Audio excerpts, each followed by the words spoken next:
yang selalu melatar belakangi menyangkut masalah kepentingan ekonomi jangka pendek. Nah, eh, seharusnya kepentingan jangka pendek dan jangka panjang kepentingan meningkatkan ekonomi itu seharusnya dasarnya adalah harus berorientasi demi keberpihakan kepada lingkungan hidup. Nah, kalau itu merusak lingkungan hidup, ada berdampak negatif terhadap spesies yang ada di laut, tentunya ini harus menjadi pertimbangan untuk tidak diteruskan.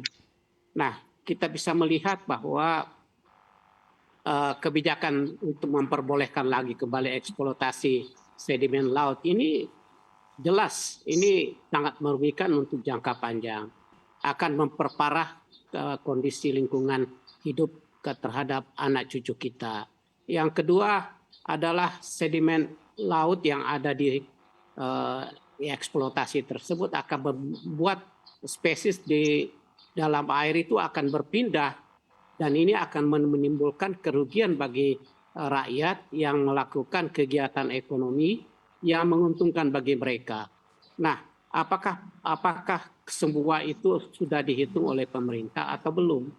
Nah, yang ketiga bagaimana sistem pengawasannya? Karena jelas bahwa yang akan melakukan aktivitas tersebut itu adalah dari kalangan swasta. Nah, bagaimana mengontrolnya? Bagaimana bagaimana mempertahankan suatu alibi bahwa ini adalah demi untuk kepentingan ekonomi dan juga demi untuk kepentingan lingkungan di sekitar tersebut. Banyak persoalan-persoalan yang menjadi pertanyaan bermunculan dengan kebijakan tersebut. Intinya adalah kalau kita melihat proses untuk kepentingan jangka panjang, maka jelas ini sangat merugikan. Kalau kita berorientasi demi untuk kepentingan lingkungan hidup, ini juga jelas merugikan bangsa kita. Nah, saya sangat setuju bahwa sebaiknya kebijakan ini dievaluasi kembali dan kalau memang ada yang mengatakan ini demi akan menunjang lingkungan hidup dan sebagainya, perlu ada satu kajian yang komprehensif. Nah, selama ini kan tidak ada. Itu yang menjadi pertanyaan kami. Sehingga kami yakin dan percaya kebijakan ini akan lebih banyak merugikan bangsa kita, akan lebih banyak merugikan khususnya generasi yang akan datang dibandingkan dengan kepentingan ekonomi yang sifatnya jangka pendek. Saya pikir itu pada dasarnya lebih bagus kebijakan ini dilakukan evaluasi. Baik, jadi kalau dari pandangan Pak Syarif, sebaiknya kebijakan dari PP nomor 26 tahun 2023 ini dievaluasi kembali atau mungkin ke depannya begitu Pak, perlu ada penelitian juga dan juga kajian yang mungkin lebih komprehensif ya terkait dengan bagaimana dampaknya jika hal ini mungkin dilakukan untuk ke depannya. Saya ingin ke Pak Yusri. Pak Yusri, tanggapan Anda Pak terkait dengan PP ini. Bagaimana Anda melihat jika ke depannya memang kajian ini ternyata tidak dievaluasi dan tetap dijalankan, kita akan tetap melakukan ekspor pasir ini?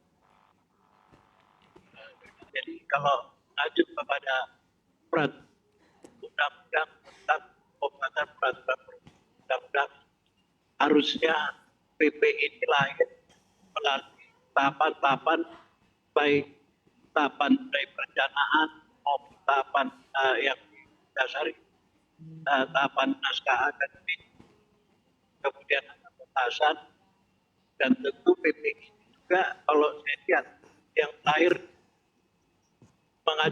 yang terdapat 33 pasal dalam PP ini menyangkut kewenangan maupun pengawasan dan hak-hak yang dapat bersanksi. Pada dasarnya PP ini pertimbangannya diterbitkan untuk melakukan perlindungan dan pelestarian lingkungan hidup sesuai pasal 5 dari Undang-Undang Kelautan Nomor 32 2014.